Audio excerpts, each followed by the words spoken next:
выходя в лес, на прогулку, попадая в какой-то парк, я смотрел на любое дерево, и я уже видел, да, в нем, сколько в нем выйдет заготовок. Из этой ветки даже можно выточить бочонок, из этой ветки можно выточить ступку, да, там, из этого ствола можно сделать чанах. На любое абсолютно дерево ты смотришь, и у тебя уже вот все, зарождаются идеи, да, новые идеи, что ты вот, что бы ты из него такое интересное выточил.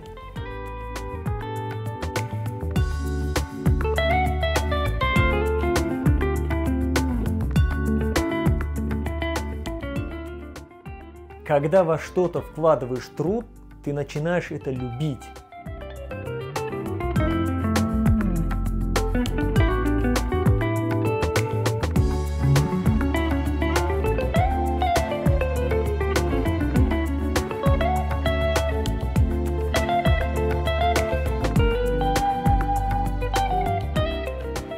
Этот дуб можно использовать под фрукты, можно использовать поджаренную картошку, поджаренное мясо использовать. Оно экологически чистое, это дерево. С этой посуды шорба, то есть ты не покушаешь. Она рассчитана на масло, там на кашицы какие-то, на салаты она рассчитана, да. Но именно кипяток, горячий шорба, да, там, потому что у нее температура чуть больше, да, 100 градусов бывает, она не рассчитана.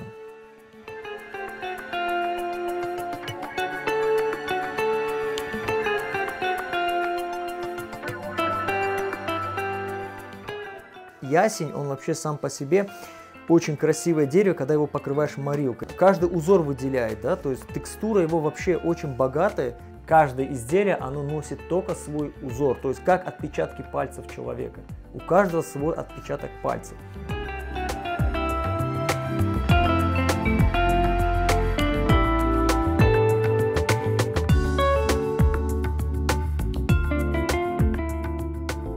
Липа Гойвельде Хартвар называли каших дерек. Почему его так назвали? Потому что из него делали каших. И когда я стал изучать, почему именно это дерево, то есть его природа, его характер, его вообще химический состав, оно температуростойкое. В нынешних реалиях это дерево используют для обшивки саун. И сегодня я и не встречал, потому что у нас в Крыму как бы ее мало растет, и как бы ее и никто не трогает.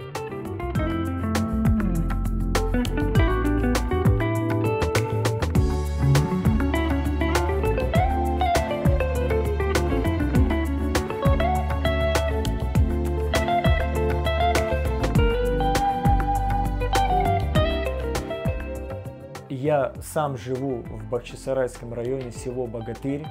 Его старое название Бахадыр. Здесь очень красивая природа. Я выхожу с детьми, мы здесь гуляем, да, здесь речка, озеро. Здесь очень красивая природа. Фундуковые рощи даже есть, где они именно идут рядами, прям видно в лесу, да, заросшим. Груши старые, да. Сам джемат очень здесь добрый, очень хороший. Как бы тучи над моим народом, да, не сгущались, он всегда встает с колен и продолжает идти. Горжусь, да, своим народом, что я именно здесь, да, в Крыму, и я нахожусь среди него, и вместе с ним переживаю и радости, и горести.